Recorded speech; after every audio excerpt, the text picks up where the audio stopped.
For Mining Clips, I'm Christina McCarthy with McEwen Mining. We're here another session at the bar for PDAC 2016, and we're gonna talk about some cool stuff today. So, Mickey Fulps, tell me something interesting. Okay, it's a well-known scientific fact that all geologists are the only alcohol-based life form on Earth. And not only that, we've got a little Darwinism going on here today because we all started as field geologists and now we're mining analysts. Let's fuel our chat today. Let's fuel up alcohol-based and go from there. Cheers. So today, an awesome day in the markets, guys. Gold ripping, it closed at 1270, oil up at 38, copper at 228. What do you guys think is going on? I mean, there seems a very cautious optimism out there right now. Markets seem like they're coming back. What do you guys think? Absolutely. No doubt, I think driven by hedge fund buying over the last week or so and probably some short squeeze. Brent? Yeah, I'd say it's definitely changed. You know, we picked it up in the newsletter in November. We started buying stuff. I brought Joe on to start getting into the bigger companies, and bigger than I cover anyway. And so far he's 2 for 2. First Lakeshore, and now Claude taken out. So things are better. I think, to me, fundamentally, we've seen a change in the value of the dollar currencies, 0 to negative interest rates. That's all made a big difference. You know, what, don't you think? Well, before we move on to discussing exactly what's gone on recently, I think it's worthwhile reflecting what's changed since the last time we were at the bar in Vancouver at the Cambridge House versus now. So I ran some stats just before I came here. Wow. Gold is up, I know, I'm that kind of person. It's very impressive. Gold is up 15%. We have the GDX and the GDXJ up in excess of 50%. And we were discussing at that time what companies should perform well in a bull market. And one of the theses that we discussed was a bull market, rising tide floats all boats. And what's interesting as I track some of the numbers is some of the incredible outperformers have been the companies that were very distressed, those that had very tough balance sheets, that were on the verge of bankruptcy, and a couple of those have performed in excess of 128%. So then the question to all of us here at the table is this sustainable? We have seen a run in the gold price every year, really at the start of the year, and then a significant correction throughout the year. Post the PDAC, often the PDAC is close to the top. So what do you think is going to happen over the near term leading into the summer? And do we have enough interest generally from generalists in particular to continue driving interest in our sector from the gold price and the equities? Let's give Joe a turn here. Okay, I mean, I think the other thing that we talked about during that session was that Nikki said right near the end that I can't wait for the market to go up and then we'll all look smart. And I think maybe that's a little bit about what Brent was just saying there with the 2 for 2. I don't know if it had that much to do with me. But saying that about the what Nikki was saying about the leverage, we certainly saw that with Barrick. And I was just talking to a friend who works with Coeur, and they have a long-term debt to EBITDA ratio about 2.5 to 1. They're up 200%. From January, from year to date, because they have a big debt position. It's not because silver moved. Mm-hmm. But right now, a lot of these silver companies, because of the M&A they've done, they've become gold companies, whether it's Coeur or Silver Standard. And now Silver Standard, the acquisition was Claude Resources, which is a gold-producing underground asset in Canada. So a lot of these guys are now looking for assets that are generating cash flow, trying to get them before, hopefully, that they think the gold price is going to run, and get them now, and diversify their risk with respect to geopolitical risk. So I see that being a theme, and there's only so many assets out there that are like that. Yeah. But as we've seen, we went from the big cap, like the Barricks and the gold producers, outdoing a lot of the indexes, and now we're moving down to the mid-tiers, and hopefully we'll get down to the exploration companies soon. The trickle-down effect, right? So you talked a bit about silver companies becoming gold companies, or gradually. Does that have anything to do with the ratio of gold to silver? Mm-hmm. Now, the historic ratio, probably since the bull market started in 2003, till now is averages about 55, maybe 55 to 60. On Monday, a week ago, the gold to silver ratio was 83.3, and I've only seen it exceeded for 1 or 2 days post or during the global economic crisis in 2008, where it briefly hit 84. Anybody have a take on that? Usually when gold goes up, silver is more volatile and will go up more. I think that's a really important fundamental thing we're seeing happening. This time it's gold, and it's intelligent investors, I think, more getting into this sector, if you will. To me, the silver trade, that's where your wing nuts and nut jobs end up. I couldn't agree more with that. And let me push my thesis a bit more here, Mickey. And I think what's happening here is that certainly in the States, these wing nuts and nut jobs and such, they're right now too busy the Silver Summit guys, right? Yeah, the Silver Summit guys. Well, they're all at Trump rallies right now, so they're not really getting into they're not back into the market. So until that happens, I think it looks good.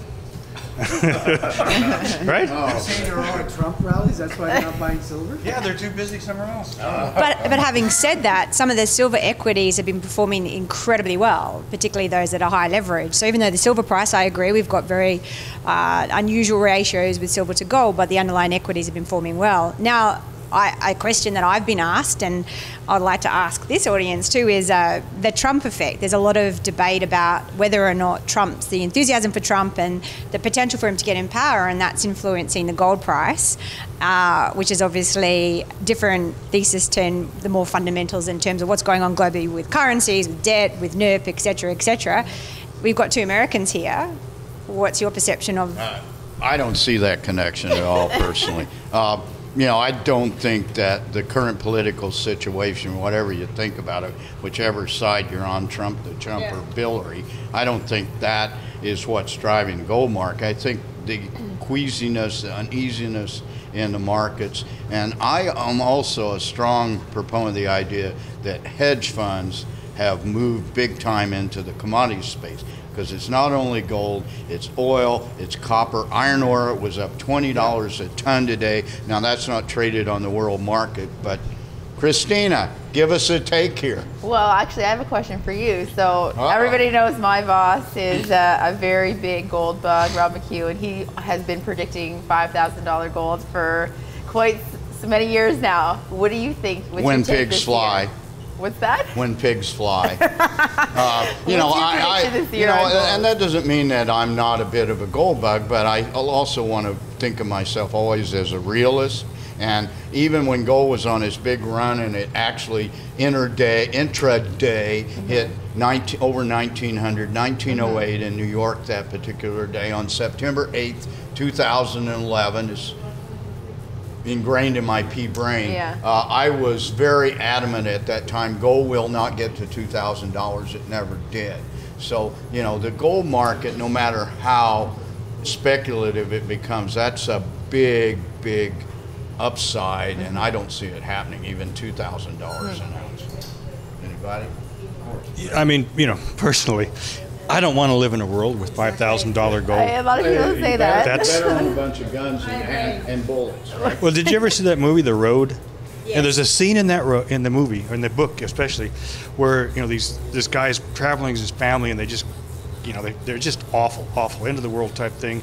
They find a bunker and they get down into it, and they're just rifling through everything, looking for, whatever they can get. Food, bullets.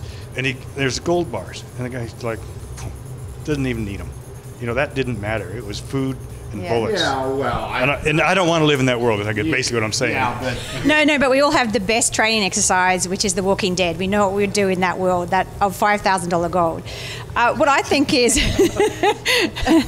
what I think is really interesting right now, and it's a question that I'm asking myself, is that if you've been exposed, it was very easy to start being enthusiastic about the sector in January because we were arguing, I think, in hindsight, rather well, that we were closer to the bottom than we are to the top. But we've had such a parabolic move with the underlying equities. The question I'm asking myself is, how sustainable is this, and what do I want to be exposed to going forward? And I think we've got three themes emerging. We've got M&A, that's just been touched on, and once we see M&A, it's a bit like a bought deal. It's like a sale at Saks Fifth Avenue. Is when something becomes the next hot thing, everybody jumps on board. So what we're seeing is pretty interesting. We know companies can't grow through the drill bit, so they have to acquire. And I think that says something interesting about what's going on in the world today. And will this deal that we've seen in combination with the price, will we start seeing investors again demanding growth? And will that help drive the underlying valuations, not just as a reflection of the gold price? So I think what we need, number one, we need this to be sustainable, and no one knows it. If it's going to be, I think it's going to be 2 steps forward. It should be 2 steps forward and 1 step back, because that's how bull markets ought to work. I think what we have to see next is monetary raises. If you remember, in January of '09, it started with Barrick and Newmont doing multi-hundreds to $1 billion raises. It filtered down by the end of January to Osisko, which was a very small gold producer at the time, raising $400 million. And by April, every junior was back on track. 2009. And look what happened. yeah. Almost every bit of it was wasted.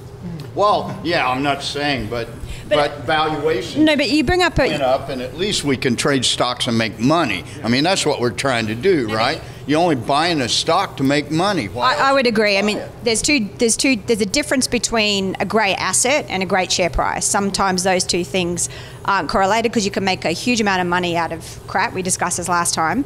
As long as you sell, you always have to sell. But what I think is really interesting at the moment is from the company's perspective, the market will do what the market will do, and the gold price will do what the gold price will do. But the one thing that companies can control is when they issue equity. And the one thing that concerns me is these companies are seeing a bit of life in their share price.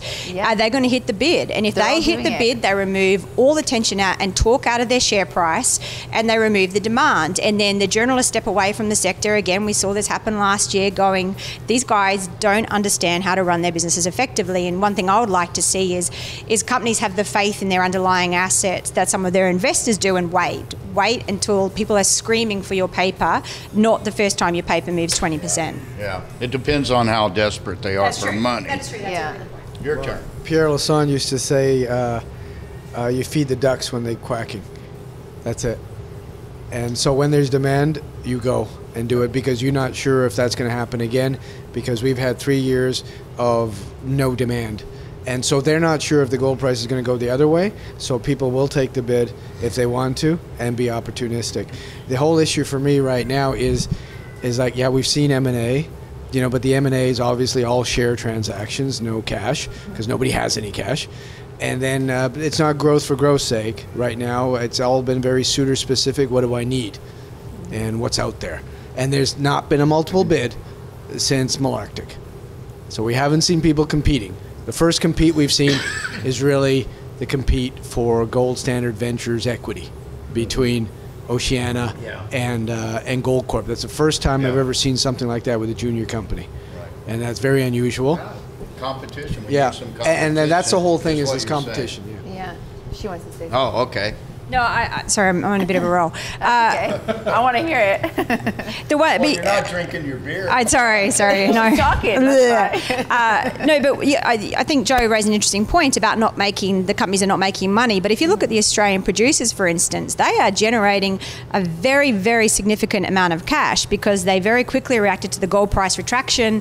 They bought assets arguably at the low of some of the majors, which is a business model that one should follow: buy at the low, sell at the highs.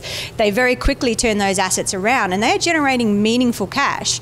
And so I think it's kind of interesting to look towards what the Australians are doing and how that will influence. And I'm not just saying this because I'm Australian. I can be objective about my own culture, but we're cultured. But they are actually generating a lot of cash, and we're yet to see the Australians enter the fray in a really, really meaningful way, other than buying assets off the larger companies. And despite the fact that gold, I dare say, is at an all-time high in Aussie dollars. Yeah. And Canadian. Yeah. Maybe not Canadian. Close. It's close. I would say. But I think that's going to come to an end. I think we're going to see the gold price start backing off a bit in Australia and Canada, but rise in US dollars. So really, if there was a good U.S.-based story, that might be interesting to get into. And I'm not, there's really, I can only think of one junior company that I'd be interested in, and they went and bought a deposit in Canada that's kind of a rat shit, really. So it's, I don't know where to go. One thing I would say is regarding the Canadian dollar, the reason the Canadian dollar has gone up is the price of oil. There's absolutely, we did a piece about 2-3 weeks ago, the correlation of oil and WTI and the Canadian dollar, positive 0.97. That's nearly perfect. I've never seen a long-term correlation higher. So the Canadian dollar is going up because oil is going. The dollar index, despite the usual thing that when commodities go up, index is going down. Dollar index closed today at 97.1. So this is real in terms of dollar value, is real and not strictly related to the U.S. dollar index, which it has been for most of the last few months. Yeah. So where does Rob want to go? I mean, where does he want to go pick up the next mine? Where is he looking? Well, Rob would always be, there's this idea, you don't want to grow for the sake of just growing in size, adding ounces, just growing to be big, because that's just the wrong idea. It's growing your company and increasing shareholder value. So how, and we've looked at a lot of projects out there, and you start to sort of like peel back the layers of the onion, and you find all of these change of controls and the golden parachutes, and then, or maybe the actual deposit is limited in geology and geology upside, and the actual exploration, because Rob's a very big he lives higher up the risk scale, so he loves that excitement of exploration upside. And then there's does it make in the jurisdiction, right? So there's all these components, and like I said, we've looked at a lot of things, and we could. What were you going to say? Well, no, I was just going to. You just led me into the question. We've looked at a lot of things. Give us a number. How many can you do that? And it doesn't have to be exact. How many gold companies have you looked at, and how many are on your possibilities list? We talked last time. My guys have looked at 285 gold acquisitions and modeled those, and looked at things now. We find maybe a dozen or so that look good to us. Yeah. Is Same it similar? Thing. Same thing. We've looked at so many, and I could count on one hand how many projects would actually look good, and I think that would work well with our idea. And for us? No. But also, it's got to have. It's got to Rob has this is sort of a 3-tier criteria. Does it have a low capex?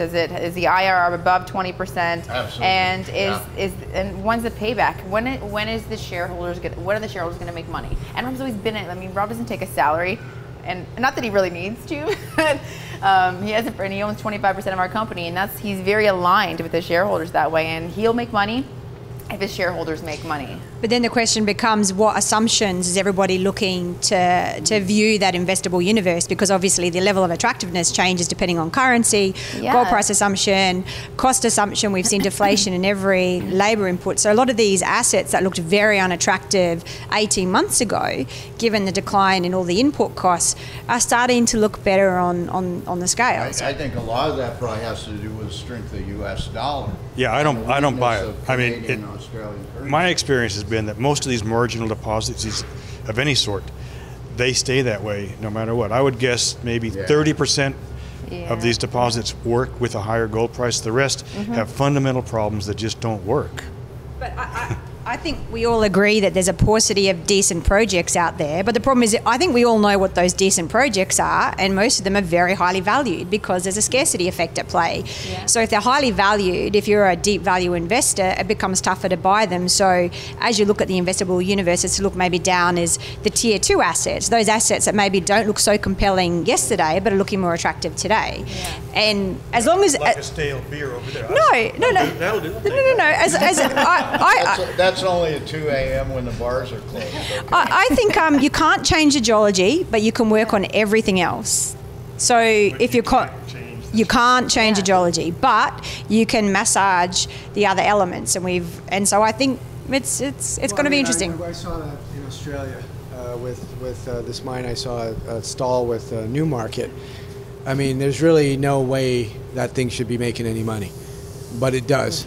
They do remnant mining, they do just-in-time reserves, and they keep that thing going, and they actually generate free cash flow. Not a lot, but really, you know, you go from saying, okay, I want a high-quality asset that I'm not embarrassed to own.